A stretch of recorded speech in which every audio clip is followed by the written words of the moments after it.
tutulungan po ako ni Direct Mike, may manager. At siya rin po yung manager ko. To get some projects. Yes. Open naman. Actually, ito, kaya lang naman tayo, binigyan natin siya ng chance, no? Para ma-share naman yung acting niya. Kasi kung halimbawa ayokong mangyari sa kanila yung nangyari sa akin na dumadaan lang ako sa camera. Nung panahon ng araw, dadaan lang ako sa camera. Minsan, nakunan ako. Pero pag pinanood ko, wala ako. Ayokong mangyari sa kanila yon yung mga baguhan. Minsan pag nakita mo, siyempre no, excited ka eh. Nakita mo paano kang nag-shooting, nagpuyat ka, lahat-lahat. Eh nangyari sa akin yun. Nung napanood ko, nasan ako? Ibang istorya yata to, ibang title ah. Aga-aga pa naman nung panahon ng araw, di ba? Aga natin sa sinyan, minsan alas 7 pa ng umaga, nasa recto na tayo. Minsan wala. Ayun, doon ako na-challenge, sabi ko. Maraming beses. Pag-ibig. Parang si Mang Dolphy, ang nakita lang yung hawak niya pa rin. Sabi niya. Direct, nagsisimula ka eh. Minsan nga, kalahati lang ang mukha mo sa camera, sa frame. Marami akong karanasan na para bang dumating ako sa set, tapos hindi naman pala ako ang artista. Di ba? Dumating ako sa set, tapos taka pala. Alam, napakarami ko pong mga experience. Pero yung experience na yan, yung hirap na yan, yan yung nagbigay sa akin ng lakas ng loob. Para maglakas loob, mag-direct, gumawa ng pelikula, tumulong. Kasi positive lang naman ang lagi kong iniisip. Hindi ako nag-iisip ng negative. Question, Miss Catherine. Anong klase bang direct si Mike Mata? Nakura ka pa niya? Sumusunod naman po ako sa mga sinasabi niyo. Pero, mas mabait po siya eh. Ginaguide po niya ako. Siguro dahil bago pa lang po ako, kaya hindi pa siya ganun ka... Siguro hindi pa niya ako minumura. Sana wag naman po. Hindi naman ako yung ganung... hindi po siya ganun. Actually, hindi mo kailangan murahin ng hindi ako... Lumaki naman ako na na parang hanggat maaari, madiplomansya. For me siyempre, para sa akin, gusto ko ganun ang ko na mahinahon. Pero, seryoso. Pero sa mura, ako hindi pa ako namura ng director, pero marami akong naging director na nagmumura. Hindi, kahit minsan hindi pa ako namura. Direct napansin namin most of the time nasa abroad na po kayo. Doon na po kayo nakapis. Pati si Miguel. Hindi po, kumbaga yung gusto ko lang din kasi yung yung parang explore ko ba yung yung sayang yung chance na nandun ka kung pauwi-uwi ka tapos wala ka naman din ma-achieve. Nandun kasi meron ako mga nagawang magaganda rin doon na mga project. Actually, may mga project ako mga nagawa ron na ipapalabas lang i-edit pa rin dito. Marami akong mga... Production po yung rin po? Oo, sa akin ding company pero yung iba nagpapagawa sa akin.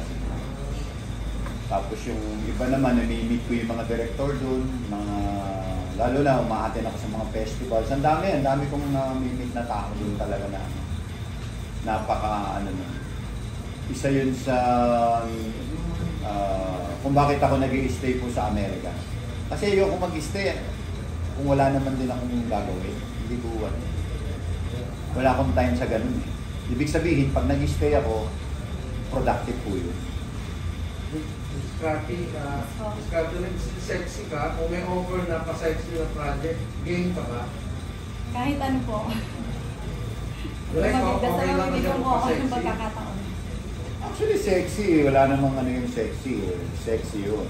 As long na may maganda yung story, hindi yung...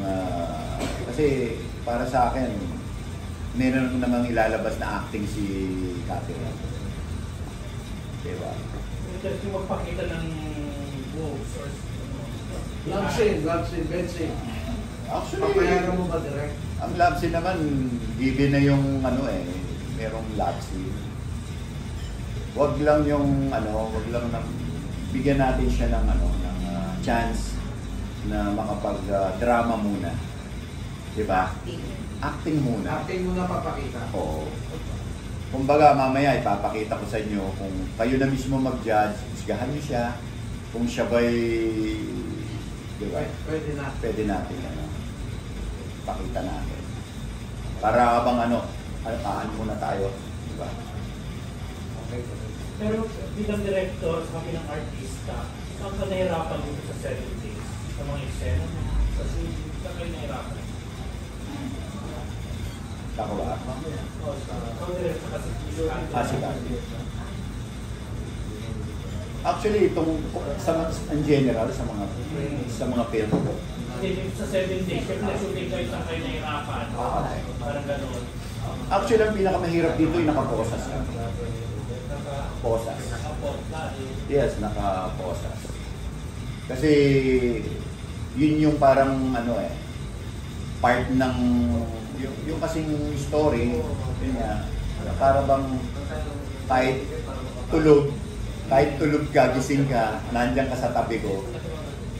Pero siyempre pag kinukunan ko yun, di ba, nawa din naman ako sa kanya kasi pag, oo, mas susugat siya dito. Pero sabi ko, ingat lang yung paghata.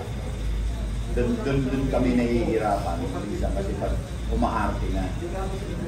Tapos, yun nga, yung location, minsan, location namin, yun nga, Batangas kami. So, mabuti na lang, nandyan si DOP ko na magaling, si Miguel. Eh kung wala siya, ako sasabihin ko na ng totoo, hindi ako makakagawa ng mukhang matinong cinematography kung wala si Miguel.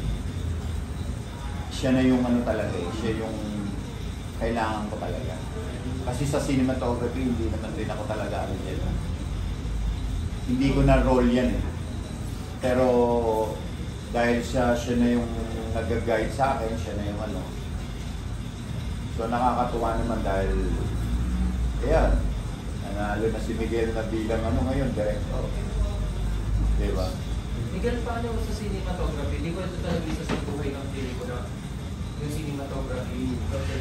Ano yung stand ko dito? Ano ba dapat ang paglalapat na cinematography sa isang quality?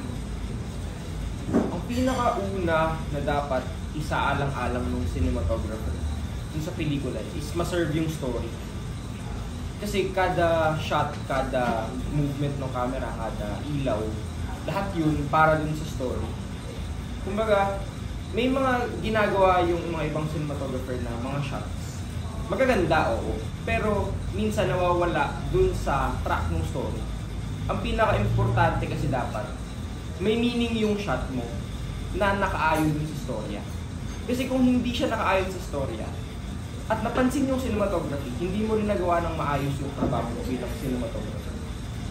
So bali, kumbaga dapat bilang cinematographer, ang goal mo, hindi mapansin yung ginagawa mo. Hindi mapansin yung ilaw, hindi mapansin yung camera, hindi mapansin yung kung ano mong ginawa mong movement.